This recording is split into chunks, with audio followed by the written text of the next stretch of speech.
Distance आज हम बात करेंगे एंटी लॉगरिथम्स पे। लॉगरिथम्स का अपोजिट है, लॉगरिथम्स का एंटी है। ठीक है, अब इनको हम बेसिक एग्जांपल से स्टार्ट करते हैं, उनको अंडरस्टैंड करते हैं कि किस तरह से एंटी लॉगरिथम्स जो है वो इस्तेमाल किए जाते हैं। देखें जी, हम जब लॉगरिथम्स को हमने पढ़ा था, हमने बोला था लेट से अगर एक फंक्शन इस तरह से हो जी log of 64 to the base 8 is equal to 2। ठीक है, यानी हम ये देखते थे कि जब लेट से अगर मैं इसको कॉमन फॉर्म में लिख लूँ 8 की पावर 2 इज इक्वल टू 64। ठीक है, या जब हम लॉगरिथम्स की डेफिनेशन की थी हमने, तो हम ये बात करते थे कि 8 की किस पार्ट के लिए वैल्यू जो है वो 64 आएगी। ठीक है, वैल्यू जो है वो 64 आएगी। ठीक है, अब ये बेसिकली वो नंबर था, तो हम कहते थे 8 की किस पार्ट के लिए, वो पार्ट फाइंड आउट करते थे जिससे हमारा लॉगरिथम्स का कॉन्सेप्ट निकलता है। ठीक है, अब यहाँ पे जो नंबर है, यानी अब यहाँ पे हमें लॉगरिथम मालूम है, यानी जो पार है ये हमें मालूम है ये क्या है। हम ये देखेंगे कि किसी भी बेस के लिए जो गिवन पार है उसकी क्या वैल्यू आएगी। ये बेसिकली है हमारा एंटी लॉगरिथम। ठीक है, यानी अगर आप, मैं इसको कॉमन फॉर्म में या जनरल फॉर्म में लिखता हूँ तो मैं कहता हूँ जी लॉग ऑफ, कलर में चेंज करता हूँ, चले जी, मैं कहता हूँ जी log of x to the base a is equal to y। ठीक है, यानी हम ये कहते थे कि a, अगर मैं इसको कॉमन फॉर्म में लिखता तो ये बनता था जी कि a raise to power y is equal to x, यानी a की किस पावर के लिए जो है वो वैल्यू x आएगी। ठीक है, then y is called the logarithm of x। ठीक है, अब हम देखते हैं कि एंटी लॉगरिथम क्या होगा। अगर मैं यहाँ पे देखूँ जी taking anti log on both side, तो ये बन जाएगा एंटी लॉग बेस, वही है anti log with base a into log of a जो कि गिवन है x के साथ। ठीक है, और इसी तरह anti log with base a, anti log with base a और ये y का। ठीक है, अब आप देखें कि एंटी लॉग और लॉग आपस में कैंसिल आउट हो जाएंगे। ठीक है, चूंकि ये बेसिकली लॉग, एंटी लॉग को हम, अगर मैं इसको खोल के सॉल्व करूँ तो ये 1 log ऑफ ए लिखा जा सकता है। एंटी लॉग क्योंकि इन्वर्स होता है लॉग का, तो इस तरह से भी लिखा जा सकता है। अगर आप इस तरह से भी समझें तो ये देखें ये कैंसिल आउट हो जाएगा, हमारे पास आ जाएगा x is equal to anti log with base, anti log of y with base है। अब ये x is called anti log. अगर आप यहाँ पे x की पोजीशन यहाँ पे देखें तो ये 64 है। ठीक है, और ये नंबर यहाँ पे कॉमन फॉर्म में आ रहा है, तो इसका मतलब है जो हमने इसको जनरल फॉर्म में अंडरस्टैंड, कॉमन स्पेसिफिक फॉर्म में हमने इसको जो अंडरस्टैंड किया वो एग्जैक्टली वही है कि 8 की जो गिवन पार है या किसी भी बेस की जो गिवन पार है उसके लिए क्या वैल्यू हमारे पास आएगी। This is called anti logarithm. ठीक है, अब हम एक सवाल लेते हैं और उसको सॉल्व करते हैं। अब एंटी लॉगरिथम सवाल को सॉल्व करने के लिए हम एंटी लॉगरिथमिक टेबल यूज करते हैं विद बेस 10। ठीक है, आपने ये बात जहन में रखनी है कि जब भी हम एंटी लॉगरिथम सॉल्व करेंगे तो हमने हमेशा एंटी लॉगरिथम टेबल ही यूज करने हैं। आमतौर पे बच्चे क्वेश्चन सॉल्व करते वक्त एंड पे वो लॉगरिथमिक टेबल से वैल्यू ढूंढ रहे होते हैं और वो फाइंड एंटी लॉग कर रहे होते हैं। ठीक है, तो ये वाली मिस्टेक आपने नहीं करनी है, आपने इंश्योर करना है कि एंटी लॉगरिथम ही है। और दूसरी बात जो डिफरेंस है, लॉग आपका 10 से स्टार्ट होता है और 99 तक जाता है जो बुक के अंदर गिवन है। ठीक है, लेकिन एंटी लॉग की पहचान ये है कि 0.00 से, यानी जो इसका मैंटीसा वाला पार्ट है,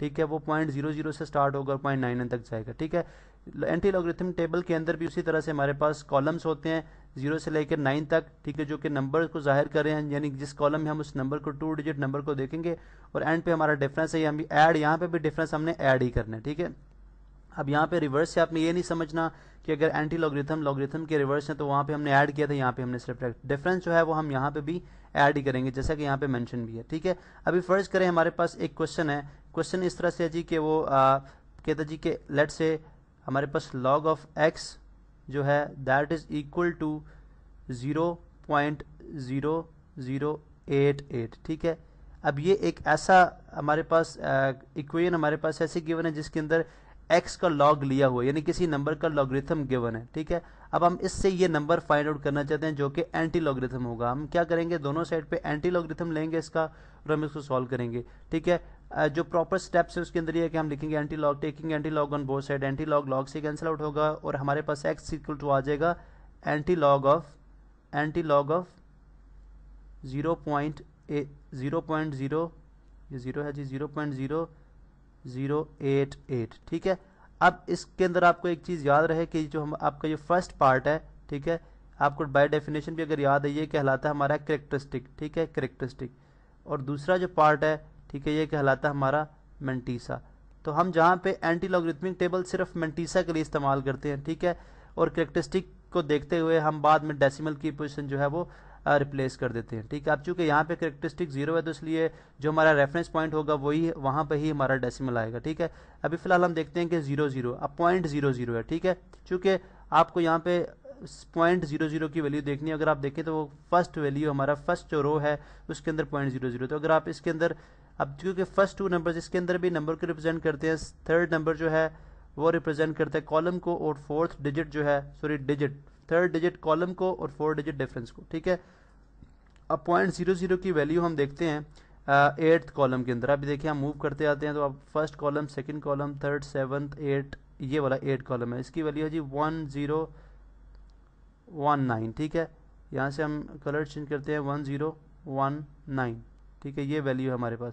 इसी तरह से अब इसी रो के अंदर हम देखेंगे कि 8 का डिफरेंस, आपने यहाँ पे रो चेंज नहीं करनी क्योंकि आप इसी रो के अंदर आप जाएंगे कि 8 के लिए क्या डिफरेंस गिवन है, तो आप देखते हैं कि डिफरेंसेस ये हैं। ठीक है, ये डिफरेंसेस हैं हमारे। अब इसके अंदर हम देखते हैं कि 1 से लेकर 9 तक डिफरेंस गिवन है, 0 का डिफरेंस नहीं होता। तो हम देखते हैं जी कि 1 2 3 4 5 6 7 8 का डिफरेंस क्या हमारे पास 2, तो हम क्या करेंगे 2 इसके अंदर 1019 के अंदर ऐड कर देंगे, तो 1019 प्लस 2 ये बन जाएगा 1021। ठीक है, यानी 19 के अंदर 2 ऐड करें तो 21, तो 1021 यानी 1021 हमारे पास आ गया ऐड करने से। ठीक है, अब इसकी वैल्यू अभी हम टेबल को ऊपर शिफ्ट कर देते हैं। ठीक है, अब इसकी वैल्यू अगर आप देखें तो हमारे पास आ जाएगी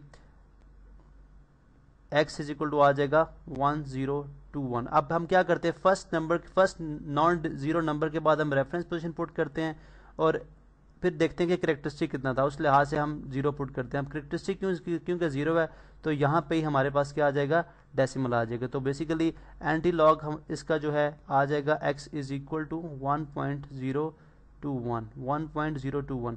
अब यहाँ पे एक और बात जो अगर आप देखें कि किसी लेट से अगर कैरेक्टरिस्टिक यहाँ पे होता यानी इस तरह होता टू नेगेटिव .08088। ठीक है, टू नेगेटिव .0088। अब इस वैल्यू क्योंकि मैंटीसा से हमारे पास वैल्यू यही आनी थी, यानी x इज इक्वल टू आता 1021। ठीक है, लेकिन सॉल्व करने में क्या डिफरेंस हो सकता था कि फर्स्ट नेचुरल नंबर के बाद हमारा रेफरेंस पॉइंट, अब चूंकि कैरेक्टरिस्टिक इसका 0 है, नेगेटिव 0 है, अब नेगेटिव 0 के लिए हम इसकी लेफ्ट साइड पे मूव करेंगे और 2 डिजिट के बाद पॉइंट लगाएंगे। 1 पहला डिजिट तो 1 है, दूसरा डिजिट एब्सेंट है तो हम खुद से 0 पुट करेंगे और यहाँ पे पॉइंट लगा देंगे, तो ये वैल्यू बन जाएगी x इज इक्वल टू .01021। या अगर आप 4 प्लेसेस तक लिखना चाहते हैं तो x इज इक्वल टू .0102। तो इस तरह से हम जो है वो एंटी लॉगरिथम्स मालूम करते हैं। इसी तरह in case of positive characteristic हम जो है रेफरेंस पॉइंट से राइट साइड पे उतने डिजिट के बाद पॉइंट पुट कर देंगे जितना कैरेक्टरिस्टिक होगा। तो ये देखा आपने कि हम हमने किस एंटी लॉगरिथम्स में कॉन्सेप्ट समझा कि एंटी लॉगरिथम्स क्या होते हैं और एंटी लॉगरिथम टेबल को इस्तेमाल करते हुए हमने एग्जांपल्स को सॉल्व किया।